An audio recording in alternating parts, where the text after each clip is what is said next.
Have you ever walked into a restaurant, and I don't mean, a fast casual spot where they shout your name when your burrito's ready. Right. I mean a restaurant, a place with heavy linen napkins, lighting that's just dim enough to feel expensive. Oh, yeah. The kind of place where you suddenly become very aware of your posture. Exactly. You walk in, and suddenly it's not just about being hungry anymore. It feels like a performance. It does. You feel like you're walking onto a stage. Yeah. And you're worried you're going to pronounce the wine wrong, or hold the fork weirdly, or just say the wrong thing and look like you don't belong. That feeling is actually incredibly common. It's a specific form of social anxiety because restaurants are these fascinating liminal spaces. Liminal spaces. It's where commerce meets hospitality, sure, but there's this hidden layer of, class performance. We're all frantically signaling that we understand the rules of the game. It feels like there's a secret script everyone else read but me.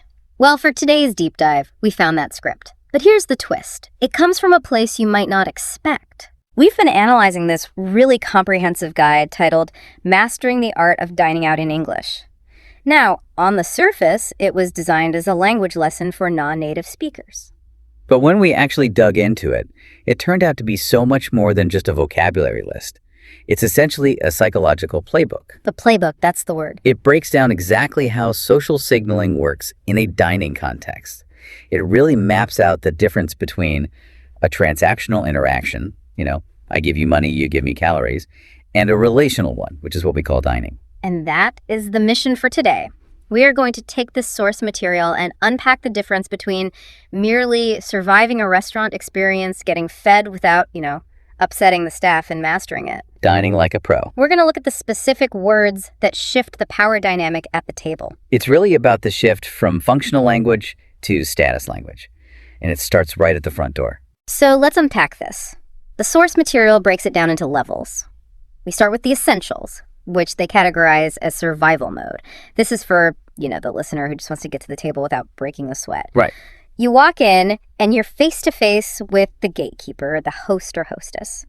And the goal here is just clarity. The source suggests the baseline, polite entry is simply, a table for two, please. It's direct. It signals you know what you want. But even here, there's a fork in the road, depending on whether you've planned ahead, the dreaded reservation check. And the source highlights a vocabulary distinction here that I actually hadn't thought much about. You've got reservation, which is the standard term we mostly use in North America. Versus booking, which is much more common in the UK and other international English contexts. Functionally, they're the same thing. You're securing a spot. Right, but the source points out that this interaction leads to the first major hurdle of the dining experience, the wait. Oh, the wait. That phrase, the wait is about 20 minutes. It sounds so innocent, but that is a high-pressure moment. You're standing there, you're hungry. It's first negotiation. The source frames this as a test of patience versus desire. Do you stay or do you go? If you stay, you are accepting the restaurant's terms. You're submitting to their timeline. Exactly. It sets the tone for the rest of the evening and who is in charge here. Okay, so let's say you do submit, you wait, or you had that booking, and you get to the table. This is where the source makes its most critical distinction for the survival level. It calls this the golden rule of ordering. And this is the part that trips up so many people, even native speakers, because they prioritize efficiency over, etiquette. I know I've done it wrong in the past. The source draws a hard line between saying, I want and I'd like. This is fundamental in a lot of languages, and even in casual English. Saying, I want the chicken is perfectly neutral. It's just stating a fact. It's efficient. But in English, and specifically in the context of service, I want, triggers a kind of negative response. Yep. Sounds demanding. It sounds childish. Reminds me of my toddler. I want a cookie. I want juice. Yeah, exactly. I want centers your desire without acknowledging the other person's effort. So the source says the pro move, the only move really is, I'd like, or I would like, or even softer, can I have? And why does that one small change matter so much to the server? Because I'd like the chicken turns a demand into a conditional request. It implies, if it pleases you, and if it is available, I would like this. It acknowledges the agency of the server. It's a tiny linguistic shift, but it changes the tone from feed me to I am requesting this dish. That makes so much sense. It's the difference between treating them like a vending machine and treating them like a person. Yes. Okay, so just to wrap up the survival basics, we have the exit. You've eaten. The source notes the geographical split here for payment. Yes, the bill if you're in the UK or most other places, and the check if you're in the US. Functional, simple. The check, please. Gets the job done. And that's the summary of level 1. You have survived, you haven't offended anyone, you got your food, you paid. But you haven't really dined yet. You haven't impressed anyone. You were a number in the system. You followed the rules, but you didn't play the game. And that is where it gets really interesting. The source moves into what they call the master class. This is where we leave survival mode and enter the world of psychology and nuance. The shift here is fascinating because the language becomes less direct. In the survival phase, we valued clarity. Table for 2. Boom! In the masterclass phase, we value softness. The source highlights a specific grammar structure for making a reservation. Instead of, I want to book a table. You say what? The pro says, I was hoping to book a table. I was hoping to. I use that, but I've never actually analyzed why. Why does hoping make me sound fancier? It's about what we call phase. Grammatically, it's in the past continuous tense. I was hoping. It implies that you had this desire, but you were ready to be disappointed. You aren't demanding a spot. You're just exploring the possibility. So by not demanding, I actually seem more powerful. Precisely. In the world of high-end service, flexibility is a marker of high status. It says, I am so secure, I don't need to be aggressive. That detachment is very aristocratic. The desperate person demands. The powerful person hopes. That makes so much sense. It's confident humility. Okay, so the source also talks about location, location, location. You aren't just taking whatever table they give you near the kitchen door, you're curating the experience. Right, you might ask for a quiet nook or a booth, but the phrase that really stood out to me in the source material, the one that just screams VIP, is asking for a table that is less conspicuous. Less conspicuous, I love that. It sounds like something a celebrity would say while wearing giant sunglasses inside. It does. It literally means less visible. If you walk in and ask for a table that is less conspicuous, you're signaling that you might have a high-profile guest or you're conducting a discreet meeting. You immediately pique the interest of the host. They're thinking, who is this person that needs to hide? Exactly. It flips the script. Usually, people want the best table to be seen. You're saying the ultimate power move is asking not to be seen. Invisibility is the ultimate luxury. Okay, so you've got your inconspicuous table, you're seated, now you have to tackle the menu. And the source suggests that this is where you can really build a relationship with the staff. Yes. The transition from transactional to relational happens with questions. The source suggests something like, could you tell us if there are any specials this evening? Even if I've already looked at the menu online and I know exactly what I want. Even then. Right. Because asking the question opens a dialogue. It invites the server to be an expert guide rather than just an order taker. You validate their knowledge. You transform them from a servant into a sommelier of food. Speaking of the menu, we have to talk about what the source calls the expensive words. You know what I mean? The adjectives that restaurants use to justify charging you $15 more for a salad. This is Marketing 101 applied to gastronomy. The source lists words like artisanal. Which just means handmade, right?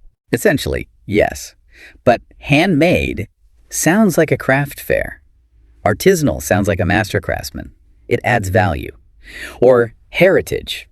You'll see heritage carrots. Heritage always makes me think of an antique shop. What does it mean for a carrot? It means it's a traditional variety, distinct from industrial farming. It implies genetic lineage. You aren't just eating a carrot. You're eating a carrot with a history. And the big one, foraged. Foraged, gathered from the wild. I always picture the chef running around the woods with a basket, but I'm sure it's more complicated than that. Probably. But these words, artisanal, heritage, foraged, they create a story. And that is what you are buying at this level. You aren't paying for calories. You are paying for the narrative. The source also warns us to brush up on our technique terminology, so we aren't surprised by what lands on the plate. We've got pan-seared. Cooked quickly at high heat. Gives you that crispy crust. Yeah. Good to know if you like texture contrast. Blanched. Briefly boiled. Usually implies it's still going to be crunchy and bright green. Sous vide. This one is everywhere now. The water bath method. Slow cooked, vacuum sealed. It ensures perfect consistency, scientifically perfect, though some people find the texture a bit monotonous. And the one that always gets me, deconstructed. Ah, yes. The source defines this as the ingredients are served separately on the plate. Which usually feels like we were too lazy to put the cheesecake together, so here is a pile of crumbs and a dollop of cream cheese. Good luck. It's an artistic choice. But yes, knowing that word prevents the shock of looking at your plate and wondering why your dinner is a puzzle you have to solve. Okay, so we know what we're eating, but let's raise the stakes. What if we're difficult? The source has a whole section on the art of the difficult request. This is a critical skill. How do you be high maintenance without being rude? The secret, again, is in directness. The source suggests a specific strategy called the imposition strategy. I love this one. It feels like a Jedi mind trick. The phrase is, would it be an imposition to substitute the fries for a salad? It's brilliant. Imposition means a burden. By using that word, you are verbally acknowledging, I know I am creating work for you. You are calling yourself out before they can. You're disarming them. Completely. If you say, swap the fries for salad, you're a nuisance. If you say, would it be an imposition? You're a polite guest asking for a favor. The server is socially conditioned to say, oh no, not at all. That plays right into the other strategy the source mentions, the British understatement. Yes. The phrase here is, would it be terribly difficult to have the sauce on the side? Terribly difficult. It's so dramatic, like we're asking them to climb a mountain. It is an exaggeration. Obviously, putting sauce on the side is not terribly difficult. But by framing it as a potentially monumental task, you make it socially awkward for them to refuse. You elevate the request so that granting it makes them look like a hero. It's psychological warfare, but with politeness. That's what manners are, essentially. Lubricating the friction of social interaction with these little verbal buffers. So the meal arrives. It's not an imposition, it's actually good. But good is a boring word. The source has a section on being the critic, elevating our compliments. Delicious is the baseline. It's fine, but it doesn't distinguish you.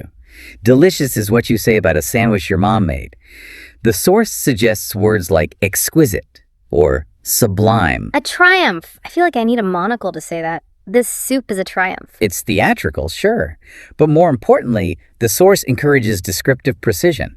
Don't just say it's good, say why it's good. Right. They break it down by flavor and texture. So for flavors, we have zesty for citrus, piquant for something sharp or spicy, robust for those strong, deep flavors. And for textures, this is where you can really sound like a connoisseur. The source lists velvety for smooth sauces.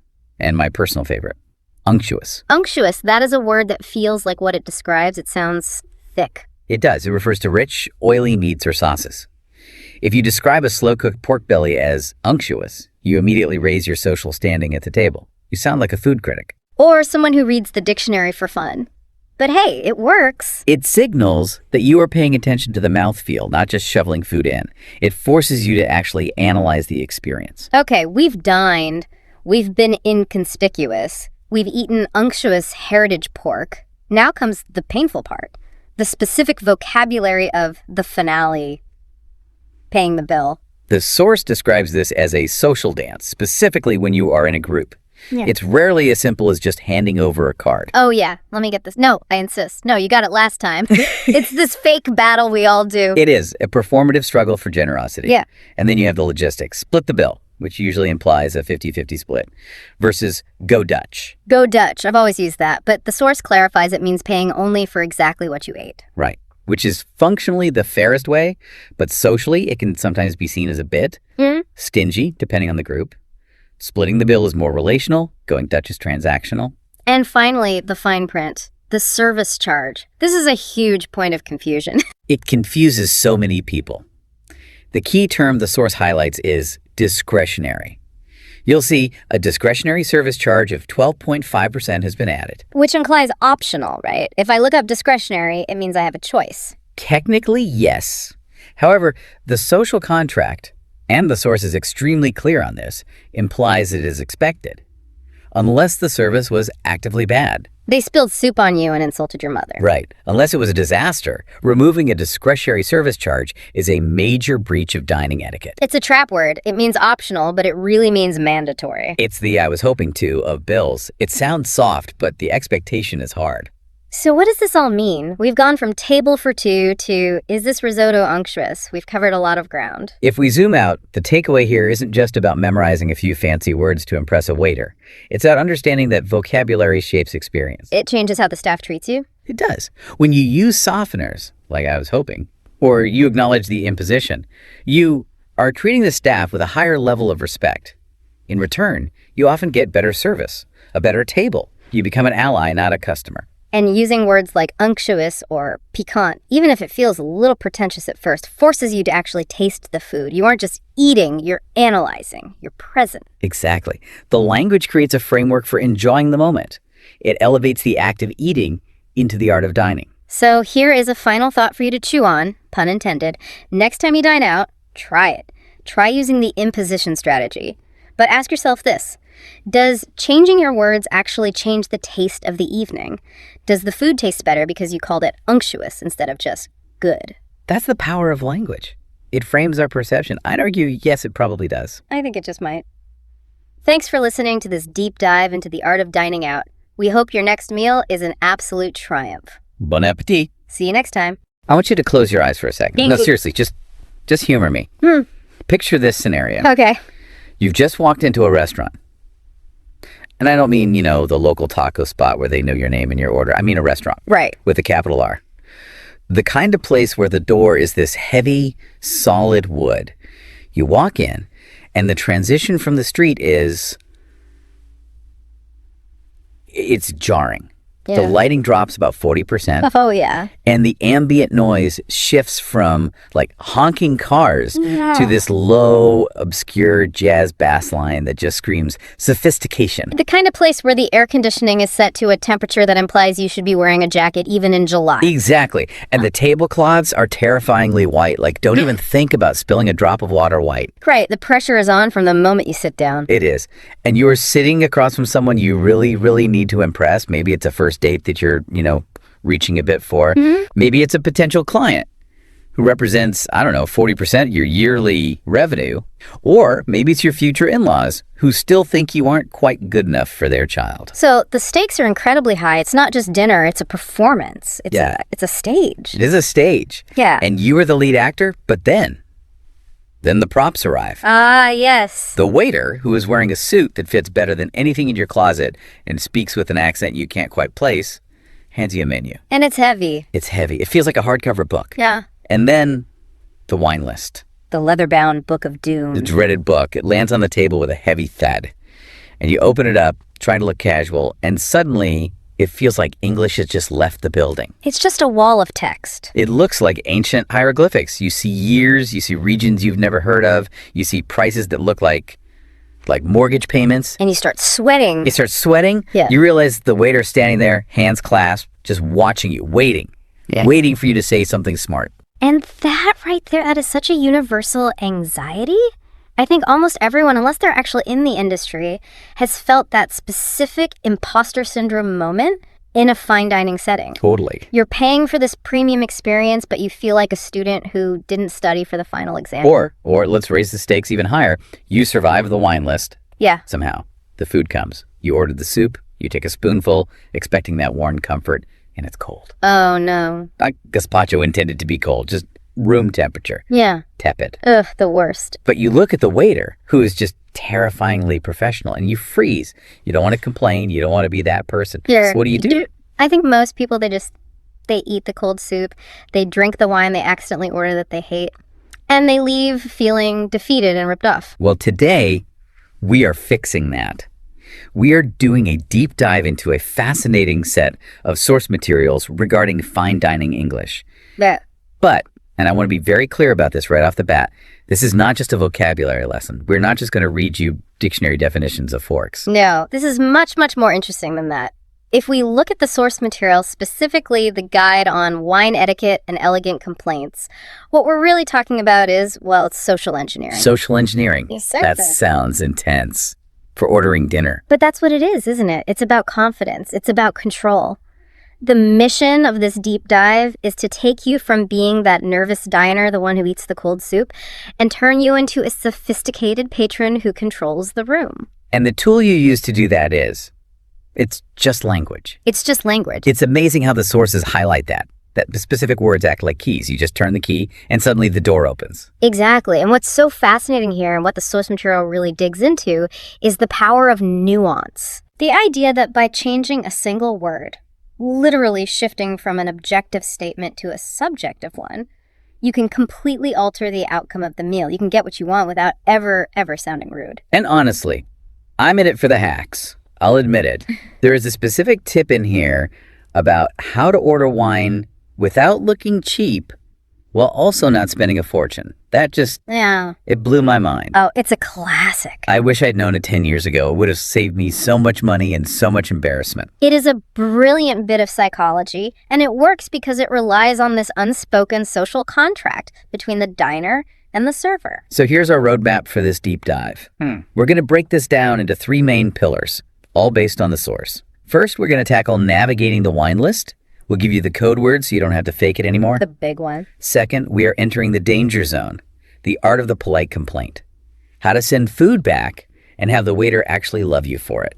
Which is possible. And finally, the etiquette of paying and leaving how to exit with style. It's the full life cycle of the meal, from the opening act right through to the curtain call. Let's jump right into the deep end then. Segment 1, decoding the wine list.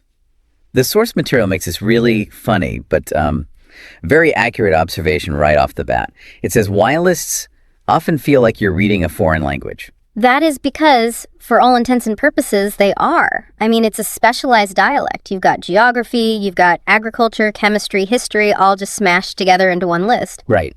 And the source offers a very comforting thought immediately, which is, you don't actually need to be a sommelier. You don't need to know the soil composition of Burgundy or the rainfall in Napa back in 2012. That is a massive relief, because who has the time to memorize all that? Seriously. You just need the inputs. Think of the sommelier or the waiter as a very sophisticated search engine, like Google.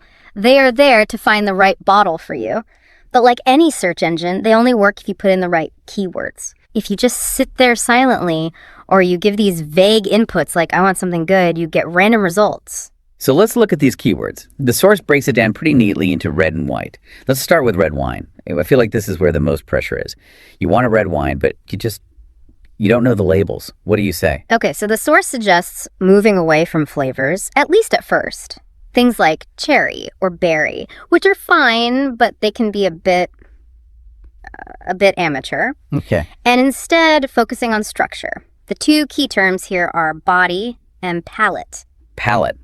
That already sounds sophisticated. If I use that word, I feel like I need to be wearing a monocle or something. It just refers to the mouthfeel, the roof of your mouth, your tongue, you know. The source suggests that if you want a strong, heavy red wine, you should use the phrase, I'm in the mood for something full-bodied and robust. Full-bodied and robust. Okay, let's unpack that. What does full-bodied actually mean in this context? Because to a beginner, wine is liquid. It's all the same body, isn't it? Not at all. And the best analogy, and the source alludes to this, is milk.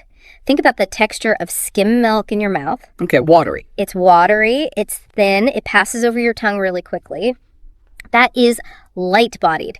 Now think about heavy cream or even just whole milk. Right, it coats everything. It coats your tongue, it lingers, it has weight to it, viscosity. That is full-bodied.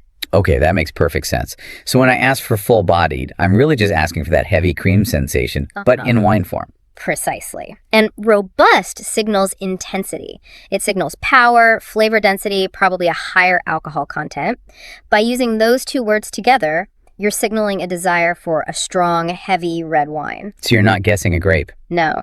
You are describing a physical sensation you want to have. So you're telling the waiter, bring me something that packs a punch.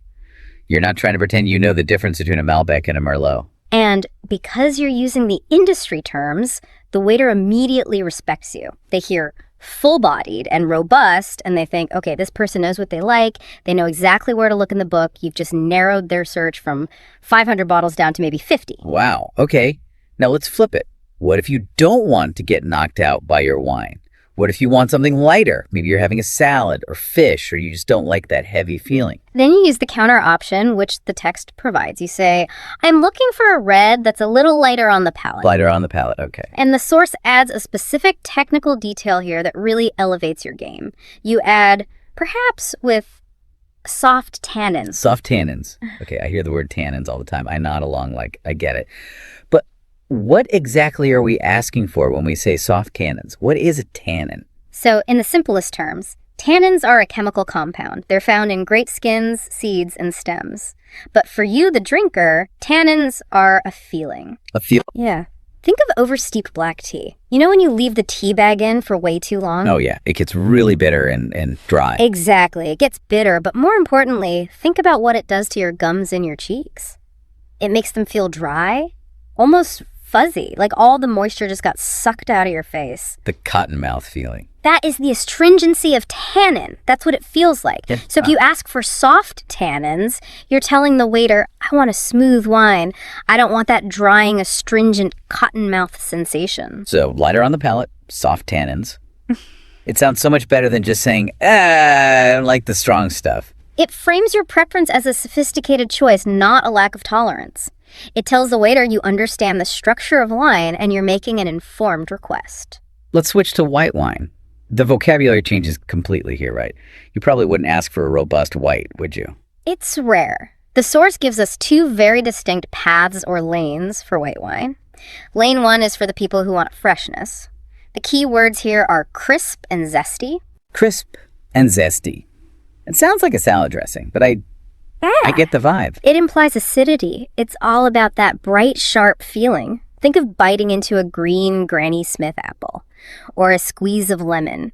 That sharp, bright feeling on the sides of your tongue that makes you salivate. That's crisp. Okay. If you say zesty, the waiter is immediately going to steer you towards something like a Sauvignon Blanc or a Pinot Grigio. It's perfect for a hot day or for seafood. And path number 2 for white wine. Path 2 is the richer style. The key words the source provides for this are buttery and complex. Buttery.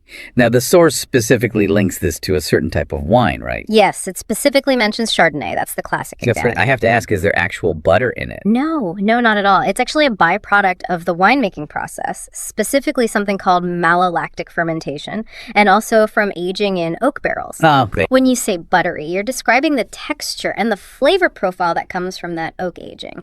It's creamy. It's almost oily in a good way. It has that mouth coating quality we talked about, similar to a full-bodied red. And what about complex? That feels like a word you could just throw at anything to sound smart.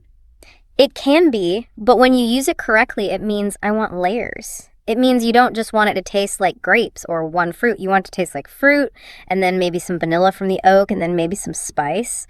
It evolves in the glass. So it's not a one-note experience. Exactly. You're asking for a wine that has a story to tell. I noticed the source also throws in the word minerality later on. That is my absolute favorite buzzword. Minerality is top-tier vocabulary. It's a bit more advanced, but it's very effective. It sounds so cool. What does it actually mean? It refers to a taste or an aroma that reminds you of minerals. Wet stones, crushed rock, chalk, sometimes even salinity, like a sea breeze. It sounds completely insane to say, I want my wine to taste like a wet rock. But it sounds very, very cool to say, I'd like some minerality. It's a huge compliment in the wine world. It usually implies a high-quality wine that really reflects the soil it was grown in. It's what the French call terroir. Right. But let's pause and do a deep dive analysis here for a second.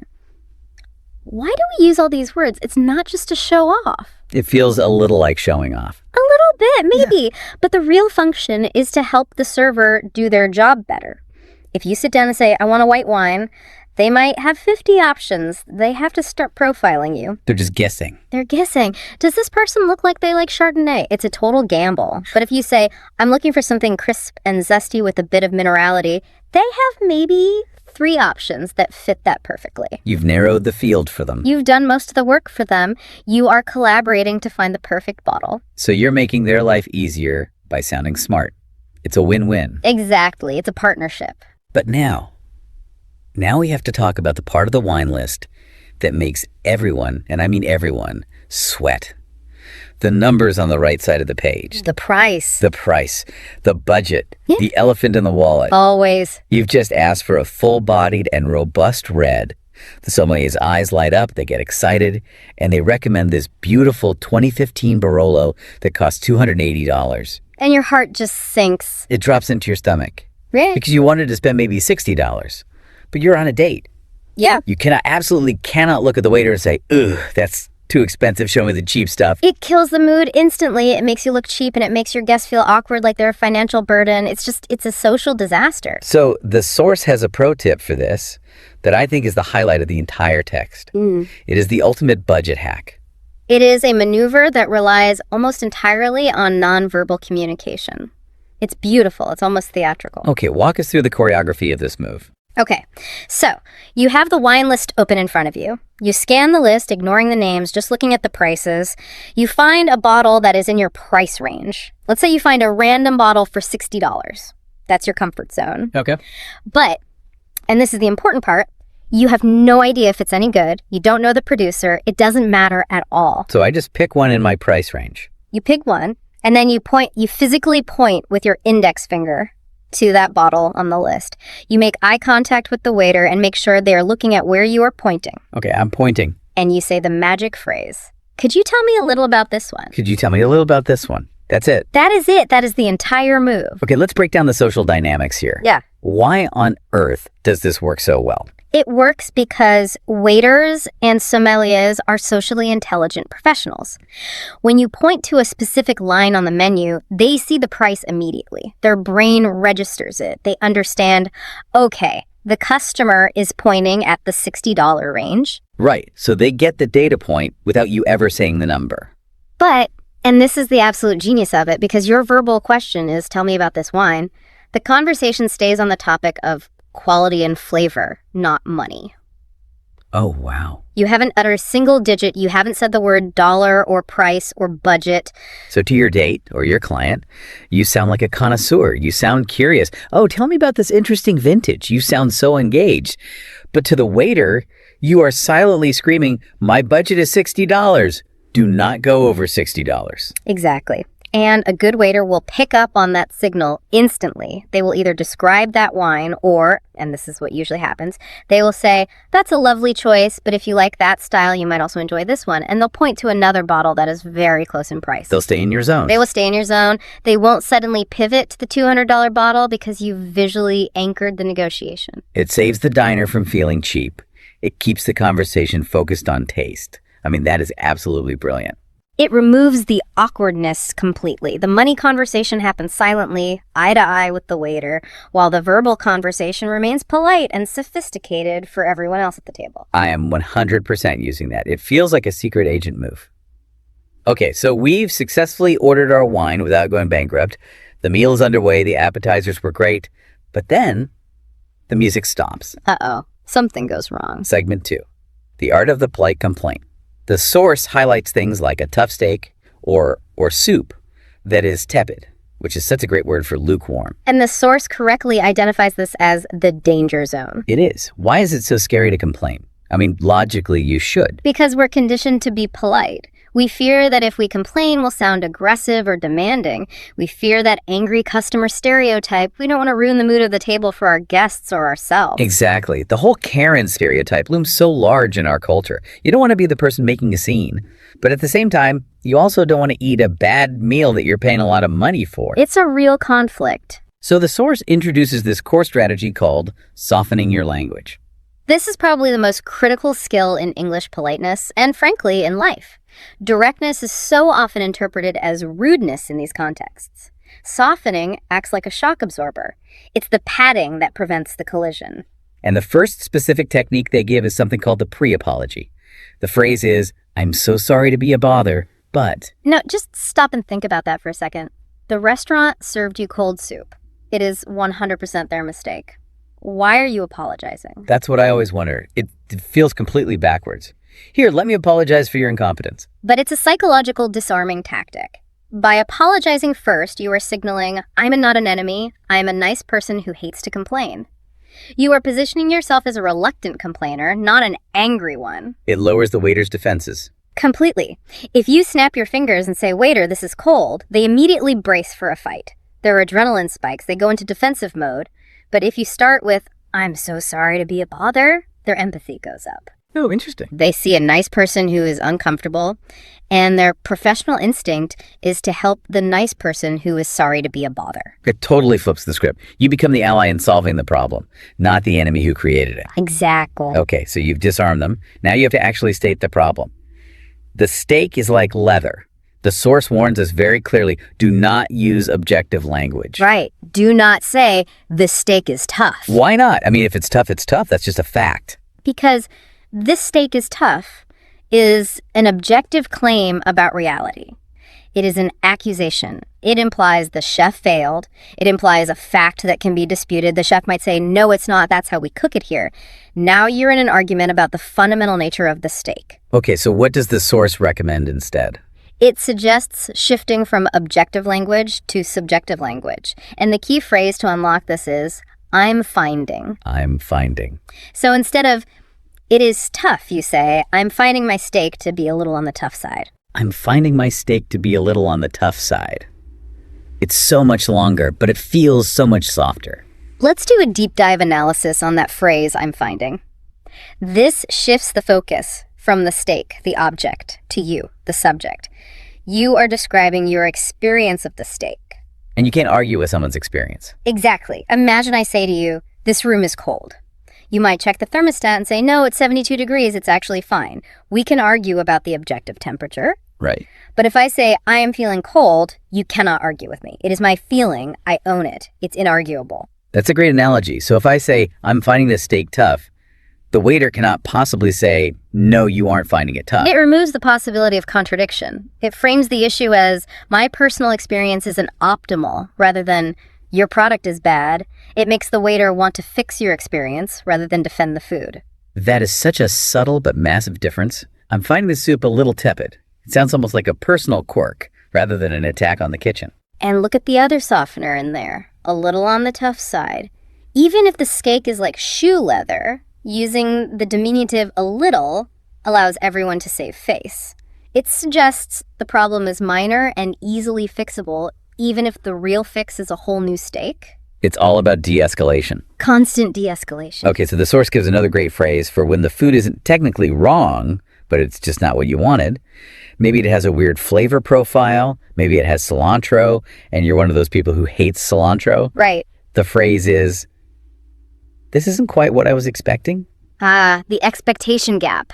I love this one. Why is this one so useful? It seems a bit vague. It's useful because it's vague. It avoids negative adjectives entirely. You don't have to say this is too salty or this is gross or this is bitter or this is bad.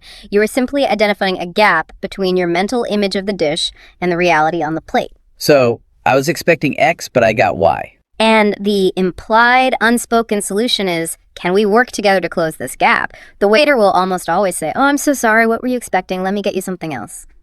You've solved the problem without ever insulting the food or the chef. It's so polite. Okay, one more scenario in the complaint department. The source calls it the shared error. Yes. You ordered the salmon, they Yeah. brought the chicken. It is undeniably their fault. They wrote it down wrong or the kitchen munsed up. But the source advises against saying you made a mistake. Or even the more direct, I didn't order this. Instead, we say, I think there may have been a slight misunderstanding. A slight misunderstanding. This is Diplomacy 101. It's beautiful. But why shield them? They're the ones who wrote it down wrong. Because shaming them gets you nothing. You brought me the wrong dish, puts the blame 100% on the waiter. It attacks their professional competence. It's embarrassing for them, especially if your guests hear it. Which just makes them flustered and maybe even defensive. But a slight misunderstanding implies that perhaps I didn't speak clearly, or maybe the noise level in the restaurant was high. It spreads the blame. It becomes a shared minor issue. It's a we problem, not a you problem. Exactly. It saves face for the waiter. And a waiter who hasn't been humiliated is a waiter who will rush back to the kitchen to get you your salmon with a smile. It seems like the common theme here is face-saving. All these phrases, the pre-apology, the subjective I'm finding, the misunderstanding, they are all designed to let the staff keep their dignity while you get exactly what you want. That is the essence of elegance, isn't it? Elegance isn't about being fancy. It's about handling friction without heat. It's about getting your way without making other people feel small. Handling friction without heat. I like that. That's a good bumper sticker. Okay, so we've had the wine. We've politely sent back the soup. We've enjoyed the meal. Now comes the final hurdle. The end of the meal. Segment 3, the art of the exit. The curtain call. The source discusses how to ask for the bill. It suggests avoiding really direct, abrupt phrases like, I want to pay, or just shouting, check please. A little harsh. A little. Instead, it highlights a phrasal verb, settle up. We're ready to settle up. It sounds so much more native and natural, doesn't it? Settle up has a nice sense of completion to it. It sounds like closing a ledger, finalizing the experience. And the source pairs it with a specific lead-in phrase that I think is very classy. Whenever you have a moment. Whenever you have a moment. This is a fascinating signal of status and control. How so? I always just say this to be nice, to not rush them. It is nice, but it's also powerful. Think about it. Who rushes? Who says, I need the check now? People who are stressed, people who are late, people who are anxious. Exactly. Rushing signals anxiety. It signals a lack of control, low status. By saying whenever you have a moment, you are signaling patience. You're signaling that you are relaxed. You are in complete control of your time. You are benevolent. Even if, internally, you are thinking, I really need to go. The babysitter needs to leave in 10 minutes. Saying, whenever you have a moment, actually. It usually gets them to come faster, doesn't it? Paradoxically, yes. Politeness and projecting calm often yield speedier results than impatience. The waiter thinks, oh, that table is easy and relaxed. Let me close them out quickly so they stay happy. Now we have to talk about the payment dance. The source mentions this explicitly. That social ritual where everyone fights over the bill. No, I've got it. No, put it away. It's a very common English-speaking social ritual, for sure. One person reaches, the other person physically blocks their hand. It's almost like a choreographed wrestling match. The source gives us the winning moves. If you're the host or you're the one who wants to pay, you use the phrase, I insist. Short, firm, polite, I insist. It ends the argument.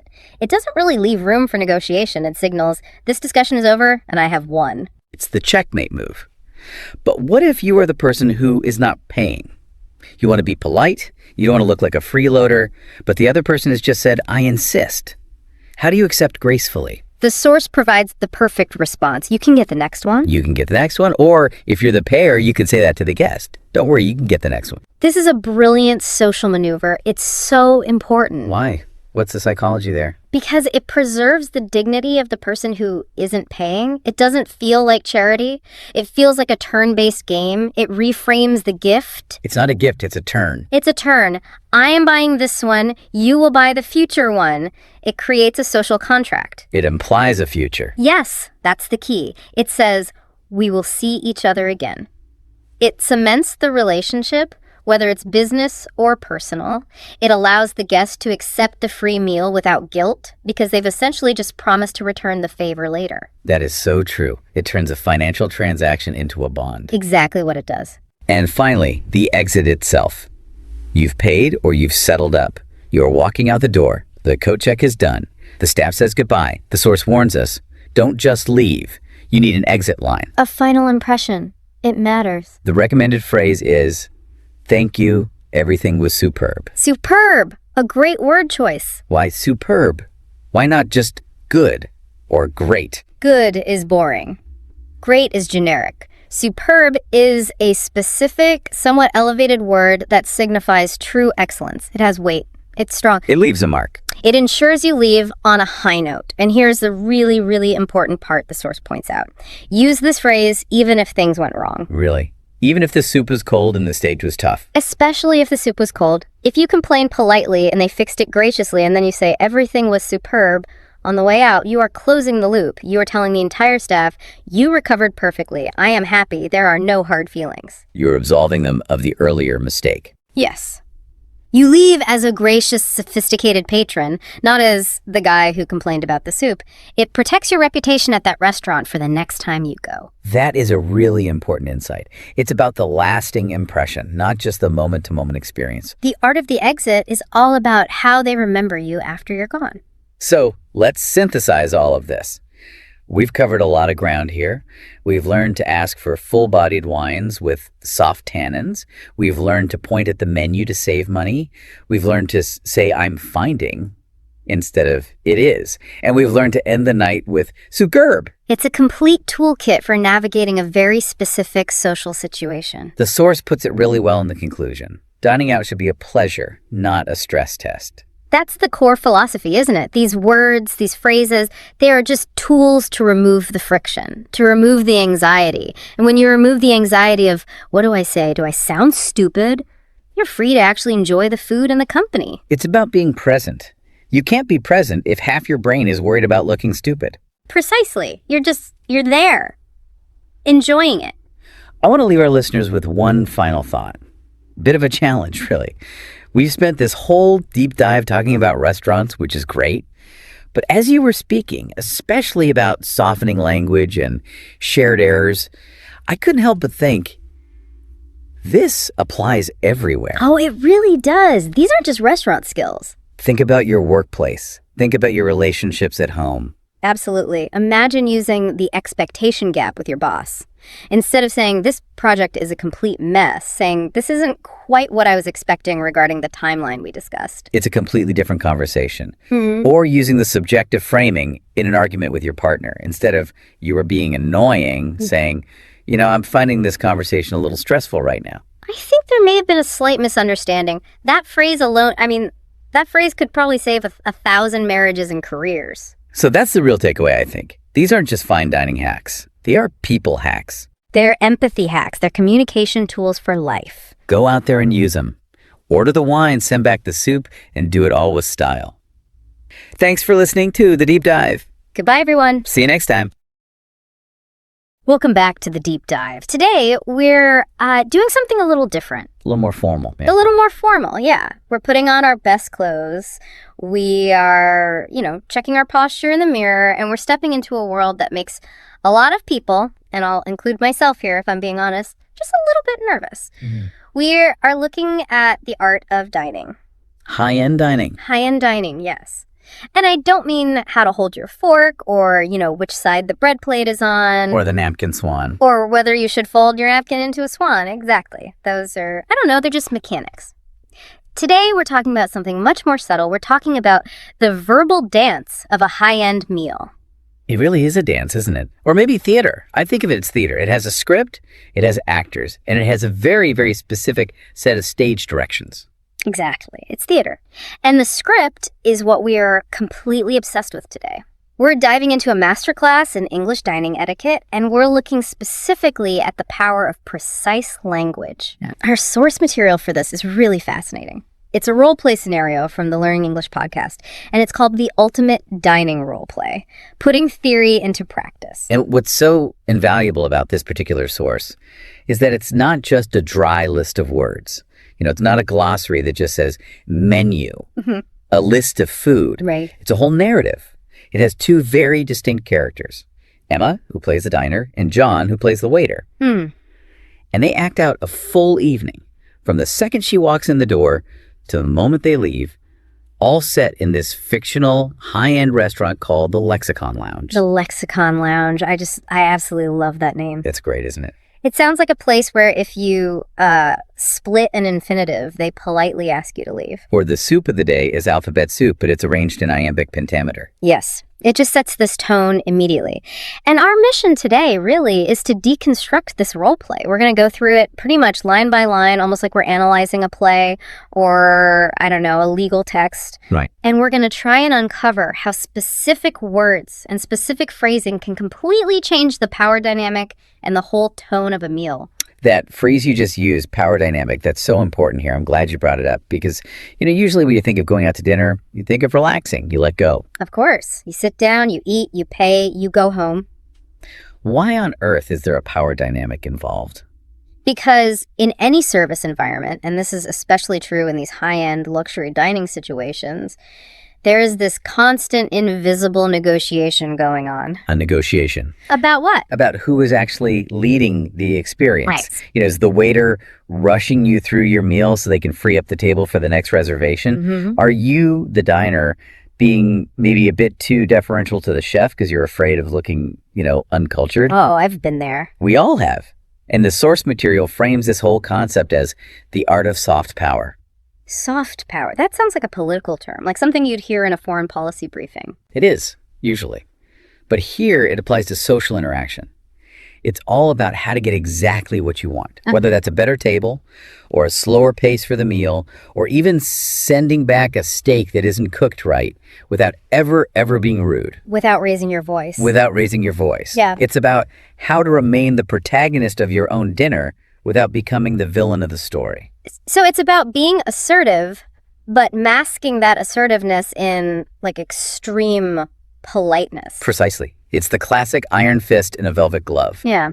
It's using language to shape the environment around you to your preference without disrupting the harmony of the service. So you make the waiter feel good about giving you what you want. You make them feel like it was their idea to give you what you want. That's the real art. Wow. Okay, I think we could all use a bit more of that skill, not just in restaurants, but, in life. Absolutely. So let's do it. Let's walk through the doors of the Lexicon Lounge. The source material is great here. It actually includes these audio cues. The ambient noise. Yeah, you hear the low hum of conversation, the clinking of what sounds like very expensive crystal glasses. You can almost smell the, beeswax candles and the truffle oil. It establishes the atmosphere immediately. Yeah. And that atmosphere is so crucial. This isn't a fast food joint where you're shouting your order over a counter. No. This is a place of ritual. And it signals what sociologists call a liminal space. It's a threshold. You are leaving the chaotic, noisy outside world, and you are entering a very controlled, curated environment. And that ritual, it begins with the greeting. John, who's playing the waiter, opens with a very specific line. He says, "Good evening, madam." So short, so simple, but it is heavy with meaning. He isn't saying hi or how's it going? Or welcome in, guys. No, he uses madam. It feels very formal. Almost a bit old-fashioned. It is, and that's the point. It creates a respectful distance. It establishes the roles instantly. He is serving, she is being served. But at the same time, it elevates the status of the diner. It signals that we are entering a formal transaction where mutual respect is the currency. And Emma, the diner, she matches that energy perfectly. She doesn't just wander in looking lost. No. She doesn't say, do you have a reservation for me? She says, name under Emma at 8 Point Euro. It's just a small detail, but I really noticed the confidence there. It's a statement of fact. Yeah. She isn't asking, she's informing. She knows the system, she knows the protocol. She is signaling, non-verbally, I belong here. Right. But this is where it gets really interesting. This is the first pivot point in the role play, the first test of that soft power we were just talking about. Okay. The waiter, John, he's just trying to do his job well. He says, I have a lovely table for you near the window. Okay, let's pause here. Because 9 times out of 10, if I'm walking into a nice restaurant and they offer me the window seat, I'm thinking score. Right.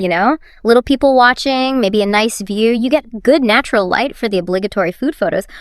Why is this a problem? Well, it's not necessarily a problem for everyone. But in the context of this role play, and often in the real world of celebrity or high-status dining, the window seat is kind of the goldfish bowl. The goldfish bowl. Yeah. Restaurants often put well-dressed or attractive people in the window to make the place look busy and desirable to the people walking by in the street. So you become part of the marketing strategy. You're the bait in the window display. You're the bait. You're unpaid ambiance. And Emma doesn't want that. Now, a normal person, or at least me on a bad day, might just say, oh, I don't want that table, or can we sit somewhere else? Which creates a tiny moment of friction, right? You're immediately rejecting the waiter's offer. You're essentially telling him he made a bad choice for you. Right. It subtly challenges his professional judgment. Emma does something much, much savvier. She points to a booth and she asks, would it be possible to sit in that booth over there? But listen to the reasoning she gives. This is the absolute key. She says, we were hoping for something a little less conspicuous. Okay, let's really unpack that word. Conspicuous. It is a fantastic choice of word. The source material highlights this as a key vocabulary word for a very good reason.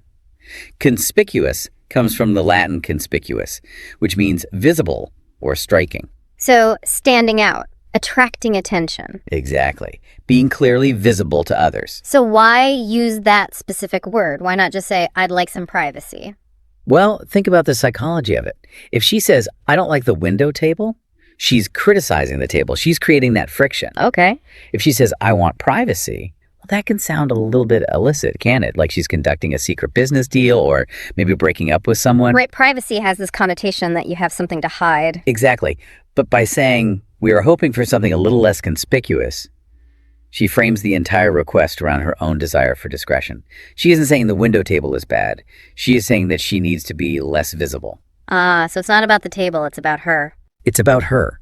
It implies, we are here for an intimate conversation, or we want to be in our own little world tonight. It's a statement of preference, not a criticism of his choice. It frames the request around the diner's preference rather than the waiter's error. That is brilliant. And look at the grammar she uses, too. we were hoping for. Yeah. It's the past continuous tense. It softens the request so much. It's not, I want. It's not, give me. It's, this was our hope coming into this evening. It invites the waiter to fulfill a wish rather than just obey a command. And the result is immediate. The waiter says, certainly, madam. He doesn't feel corrected. He feels like he's accommodating a VIP's need for discretion. He's now her ally. He feels like a guardian of her privacy, rather than someone who just got told his first choice was wrong. It elevates her status and maintains his dignity at the same time. That is such a subtle but incredibly powerful move. Just one word, conspicuous, changes everything. Everything. So they move to the booth. The leather is probably soft. The lighting is dim. They're away from the prying eyes of the street. They're seated. Now we get into part 2, the art of ordering. The dance continues. The waiter hands them the menus, asks about water. Emma's first move here is to order a bottle of sparkling for the table. For the table. I always say that, but I've never really thought about why. Is it just to save time so he doesn't have to ask everyone? It does save time, sure, but it also sets a communal tone. If the waiter has to go around and ask every single person, still or sparkling, ice or no ice, lemon. It breaks the flow of conversation. It breaks the flow, exactly. It brings the decision-making down to this granular individual level. By ordering for the table, Emma asserts herself as the host of the group and creates a shared experience from the outset. It says, we're in this together. I'm taking the lead. Exactly. But I want to focus on her next move because it's so telling. She barely glances at the menu, maybe hands it back slightly, or looks up, and she asks, are there any specials this evening not on the menu? Oh, I love this move. It's so proactive. It signals to the waiter immediately that this is an experienced patron. She knows how high-end restaurants work. She knows the printed menu is just a suggestion. Right. She knows the chef might have just received a special shipment of white truffles that morning or a specific catch of fish that isn't on the printed card. She is inviting the waiter to share insider knowledge with her. It's like asking for the secret password. She's not just a customer. She's trying to bring the waiter into her circle. Like you and I, we know how this works. And oh boy, does he share. The description of the special is where we get into some really serious gastronomic vocabulary. John describes a pan-seared duck breast served with a piquant cherry sauce. Let's step on piquant, because that is a word I see in books, I see it on menus, but I rarely hear people say it out loud. I would probably just say spicy or tangy. And that's the difference. Piquant is a very specific and very evocative word. It comes from the French word piquer, which means to prick or to sting. To sting. That doesn't sound very appetizing. Excuse me, I'd like the stinging sauce, please. Well, think of it as a pleasant sting, a sharpness, a little wake-up call for your palate. In a culinary context, it means having a pleasantly sharp taste or an appetizing flavor. It's stimulating. So it's not just hot, like a chili pepper would be hot. No, and that distinction is absolutely vital. Spicy usually implies capsaicin heat, the kind that numbs your tongue or makes you sweat. Right. Piquant implies a sharpness that comes from acidity or certain spices that wakes up the taste buds. Think of a really sharp mustard or a vinegar-based sauce, or in this case, cherries, which have that wonderful natural tartness. So if the waiter had said spicy cherry sauce, it would sound, I don't know, a bit clumsy, like they just dumped Tabasco into some fruit jam. Exactly. It sounds unbalanced. Piquant promises sophistication. It promises that the sharpness of the sauce will cut perfectly through the richness of the duck fat. It's describing a sensory experience, not just an ingredient list. And Emma's reaction is just perfect. She says it sounds exquisite. Again, she's matching the high level of the waiter's language. She's playing the game. She is. But then she pivots to the starter. She looks at the heritage tomato salad, and she says something fascinating. She says, I was actually intrigued by the heritage tomato salad. Intrigued by it. That is such a fascinating choice of words for, a pile of vegetables. Right. I mean, usually you're intrigued by a mystery novel or a piece of gossip or a strange noise in the attic, not a tomato. But that's precisely the point. By saying she is intrigued, she is personifying the food. She is treating the menu as an intellectual curiosity. It suggests that the menu is an idea, a piece of concept art, not just fuel for her body. It implies that she trusts the chef has done something clever with the tomatoes, something unexpected. Exactly. It elevates the entire act of eating. It's not, I'm hungry, give me food. It's, I am intellectually curious about this composition of flavors you've created. It makes the salad sound like a work of art. And the waiter reinforces this immediately. When she asks if it's a heavy starter, he says, not at all. It's very light and zesty. Zesty? That one always reminds me of like soap commercials. It does have a clean connotation, doesn't it? Zesty means energetic, active, usually with a citrusy or acidic kick. But notice the contrast here in the language. We have the pan-seared duck. Which sounds heavy, rich, intense. Right. And then you have the light and zesty salad. The language he uses helps the diner visualize the balance of the entire meal before it even arrives on the table. So she orders the salad and the steak, but here is where we hit another one of those potential friction points. We're moving into part 3, customization and control. Emma wants the steak, but she has a constraint. She admits, I'm not very good with spicy food. And this is a moment of vulnerability. In a really high-end place, you sometimes feel this pressure to just eat what the chef makes. You don't want to look unrefined. Oh, right. You don't want to be that person, the one asking for the children's menu or asking for ketchup for your filet mignon. You don't want to insult the artist in the kitchen. Exactly. But she handles this perfectly. She asks if the peppercorn sauce has too much heat. And the waiter, he's honest, he admits it has a bit of a kick. A bit of a kick. I love that euphemism. It means, yes, this is very spicy, and if you can't handle spice, you will cry. It does. It's a very polite warning. And here's the solution they arrive at together. Serve the sauce on the side. The classic sauce on the side. My go-to move. It is a classic dining strategy for a reason. It allows the diner to completely control the flavor profile without changing the chef's dish entirely. It says, I want to taste your creation, I respect your creation, but I need to manage the intensity myself. It maintains the integrity of the dish while accommodating the diner's personal needs. It's genius. It is. But then Emma drops what I think is the ultimate luxury power phrase.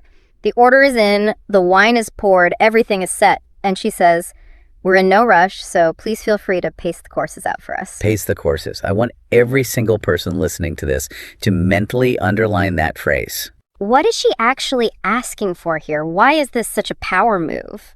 Well, to understand this, you have to understand the business model of a restaurant. How do restaurants actually make money? Selling food. Turning tables. Turning tables. That's the one. They need to sell that food to as many people as possible in one night. In any busy restaurant, the kitchen is basically an assembly line. Right. They want to get your appetizer out, clear it, fire the main course immediately, drop the dessert menu, and then drop the bill so they can seat the 9:00 p.m. reservation that's waiting at the bar. It can feel like you're on a conveyor belt sometimes. I have definitely had meals where I haven't even swallowed the last bite of my appetizer and steak is landing on the table. Exactly. It feels rushed. It feels stressful. By saying pace the courses, Emma is putting a hard stop to that entire mechanism. She is saying we are owning this table for the evening.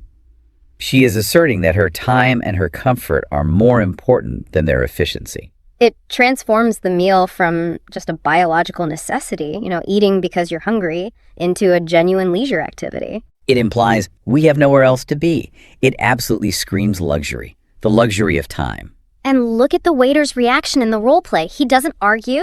He doesn't push back. He just accepts it. Because in a place like the Lexicon Lounge, the customer's time is supposed to be the most valuable commodity. But you have to ask for it. That's the key. If you don't say that phrase, the default setting of the kitchen is always fast. You have to reset the default. That's a great way of putting it. So the scene is set. The wine is flowing. The courses are paced perfectly. The salad was zesty.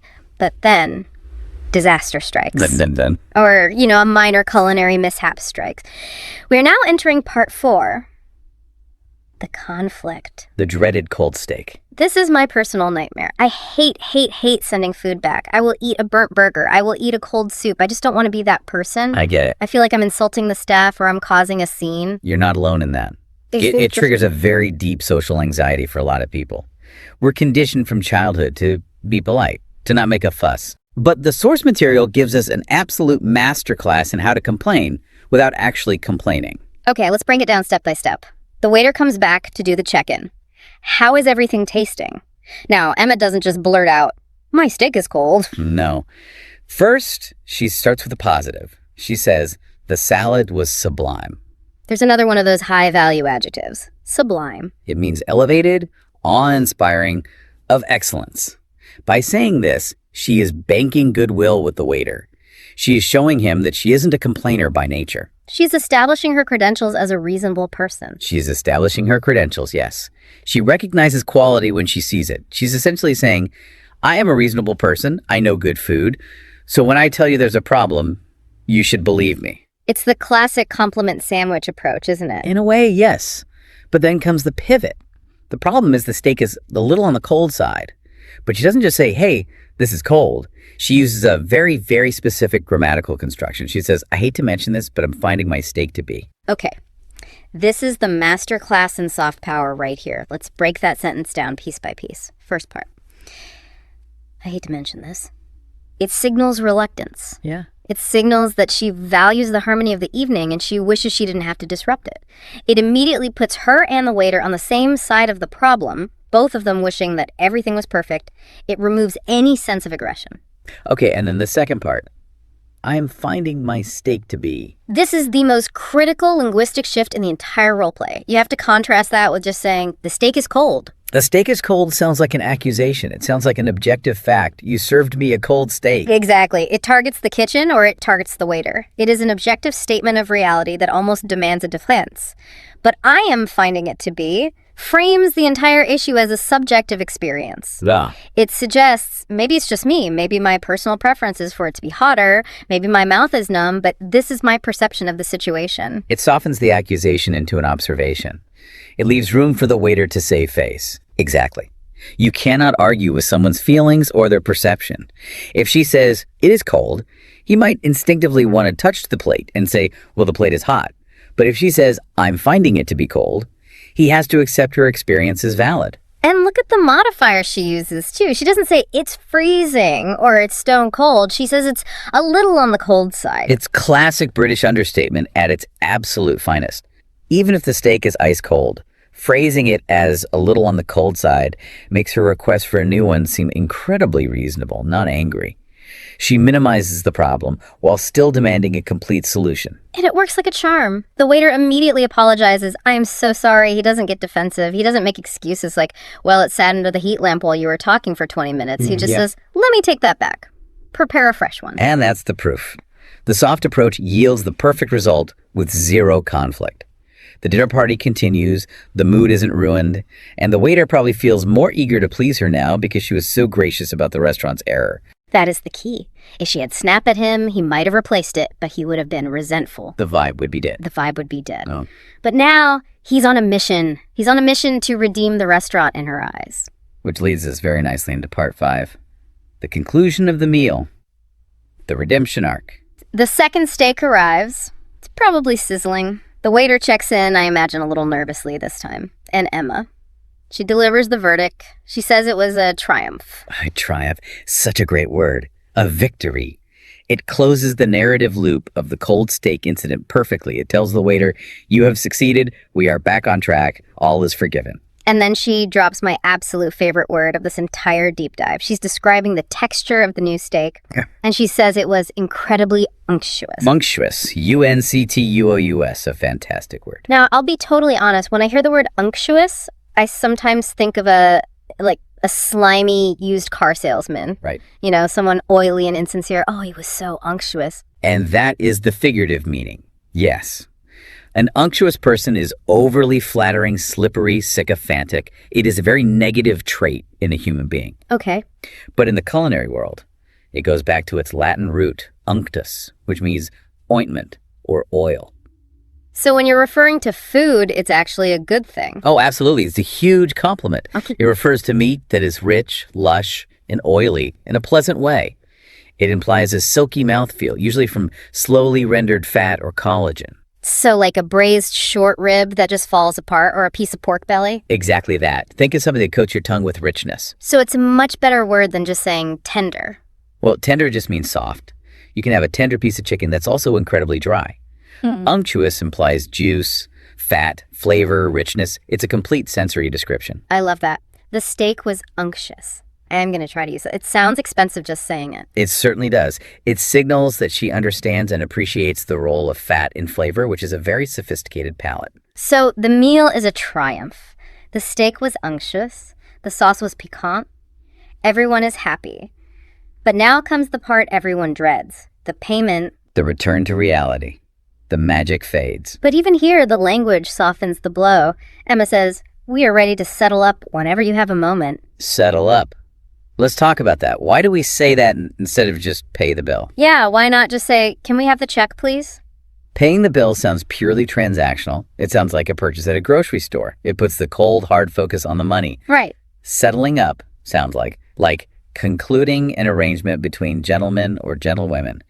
It euphemizes the crude exchange of money. It makes it sound like we're just squaring away the final details of our social agreement, rather than me handing over my credit card and crying internally at the total. Exactly. It maintains the illusion right to the very end that this was a social gathering, not just a business transaction. And note the waiter's response about the bill. He points out a key factual detail. Service is included. Right.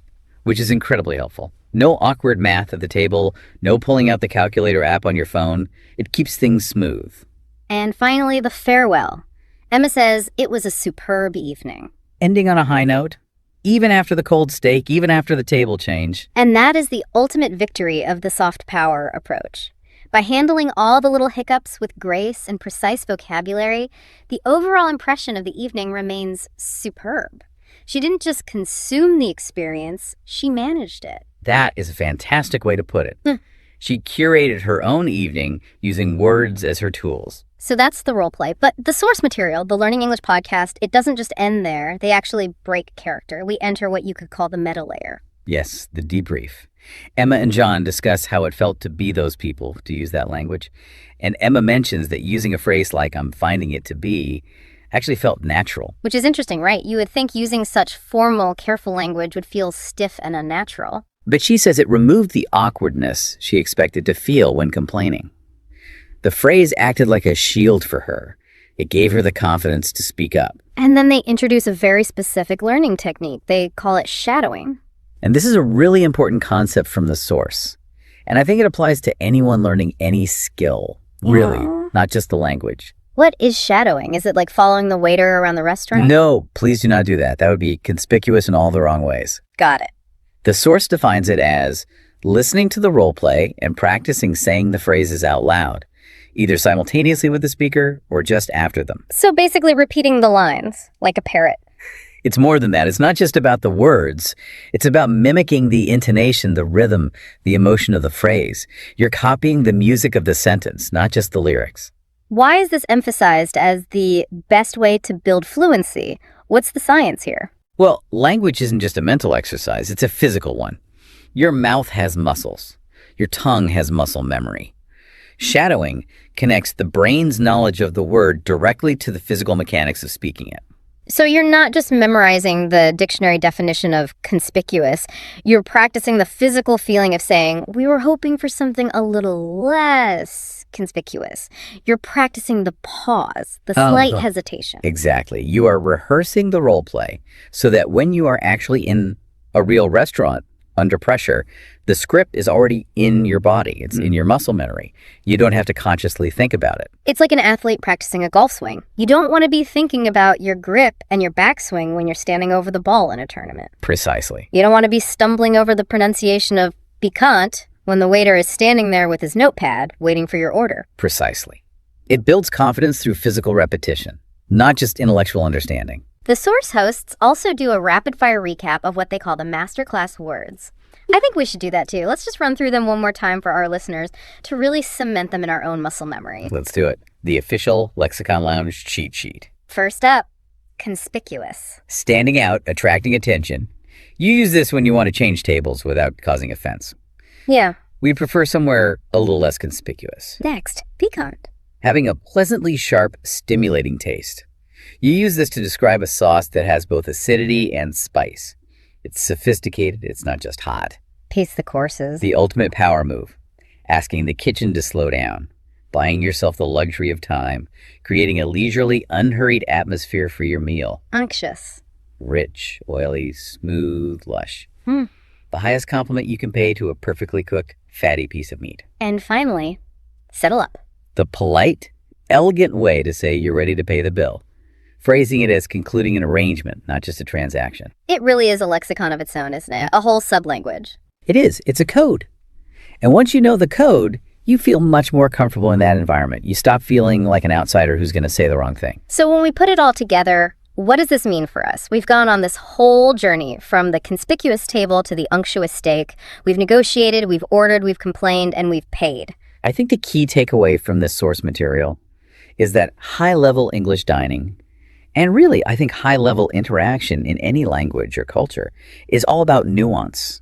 It's about vocabulary that softens blows. That difference between it is cold and I'm finding it to be cold. Exactly. That tiny, tiny shift from an objective fact to a subjective feeling saves relationships, not just in restaurants, but everywhere. And it's also about vocabulary that elevates the experience. Using words like sublime, triumph, exquisite. These aren't just empty adjectives. They actually change the energy of the conversation. They absolutely do. They make the listener, in this case the waiter, feel like they are part of something special. If you tell a waiter the meal was good, he says thank you. If you tell him it was a triumph, he feels like he helped win a battle for you. It turns a simple meal into a memorable event. And it turns a basic customer-server relationship into a collaboration. We, together, achieved a superb evening. I love that. So it's not about being fancy just for the sake of being fancy. It's not about showing off that you know big words. It's about effectiveness. It's about getting the best possible result with the least amount of friction. That is the very essence of etiquette. It's not just a set of stuffy rules to restrict you. It's social lubrication to help you move through the world more smoothly and get more of what you want. Before we wrap up, I want to leave our listeners with a final thought to mull over. The source put a huge emphasis on shadowing to build fluency, on practicing the script until it becomes second nature. Yes, that was their key practical advice. So here is my question for you, listening right now. In your own daily interactions, and this could be whether you're speaking a second language or your native one, are there scripts or role plays that you unconsciously follow every day? That's a fascinating question. Because we all have them. Think about it. Yeah. When you have to ask your boss for a raise, when you return a shirt at a store that doesn't fit, when you ask your partner to take out the trash for the third time, do you have a script you follow? And how might changing just one phrase, switching from I want to I was hoping for, or from you didn't do this to I'm finding that this hasn't been done, how might that one tiny linguistic shift change the way the entire world responds to you? We are all acting out roles all the time. Maybe it's just time to upgrade the script we're using. Upgrade your script. I like that. Thank you for joining us on this deep dive into the language of dining. I have to say, I'm suddenly very, very hungry. I could definitely go for something unctuous right about now. Couldn't we all? Maybe with a nice piquant sauce on the side. And we should definitely ask them to pace the courses. It's a deal. Thanks for listening, everyone. We'll see you next time. Goodbye.